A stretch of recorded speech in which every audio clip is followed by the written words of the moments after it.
This week's pro tip is do your measurements and math first thing, because your brain is most fresh when you first get into the shop, when you're first starting your week, etc. I'll explain what this looks like in a professional environment, and then I'll talk about how it applies to hobbyists as well.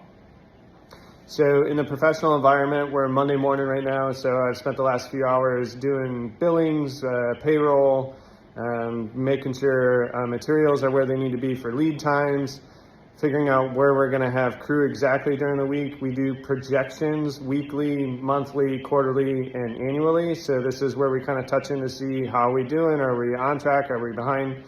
And it also gives me a way to kind of get into the week and know exactly where I'm going and what I need to get done this week and what we didn't get done, or how far ahead we got last week.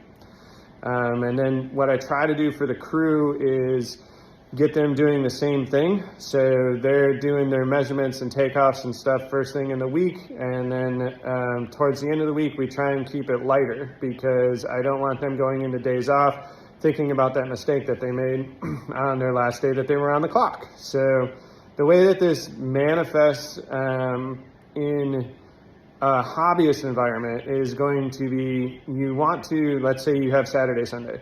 So if you're going in, the first thing that you want to do is your takeoffs and, your measurements, your cut lists, and then you can go do all your running around. Running around early on Saturday is going to be your best bet, because if you're doing midday run around stuff, you're going to find that you spend a lot of extra time at the stores, waiting in line, waiting to get to the things that you want to look at, because everybody else has the same idea. And then towards the end of your work session, so Saturday night or Sunday night, I would advise leaving a couple of hours. So if you can work until 5 o'clock on Sunday, say that you can work until 3 o'clock. That way you have a little bit of a buffer. And remember that you're going to be finishing up with something that's simple. So you started out doing your cut lists, and your measurements, and then you got the materials. Then you actually start doing the power tools and cutting. So you're kind of warmed up, you're in the zone, but your mind's still fresh, so you're paying attention and working safely.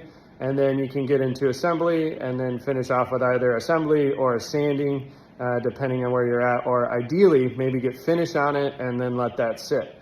If you plan on wrapping up at like 3 o'clock and it runs a little bit long, you got a couple hour buffer, then that still gives you time to finish out your weekend strong and not have to think about it all week. So your morale is up. It's the same reason that I do in the professional world. I want my crew to go home and rest and not think about what happened, and come in on Monday nice and fresh and ready to rock and roll. It's the same thing you want to do in a hobbyist environment. You want to set yourself up to do all the tough mental stuff first thing, the easy stuff towards the end, so you don't have to think about it in your time off. You can just focus on what you need to do, and it'll help keep your morale up. So that's the basics of how we try and structure things. It doesn't always work that way, but most of the time we can make it happen that way, and it just makes everybody's life easier, and more successful projects tend to result from this plan. So I hope that helps. Have a good week.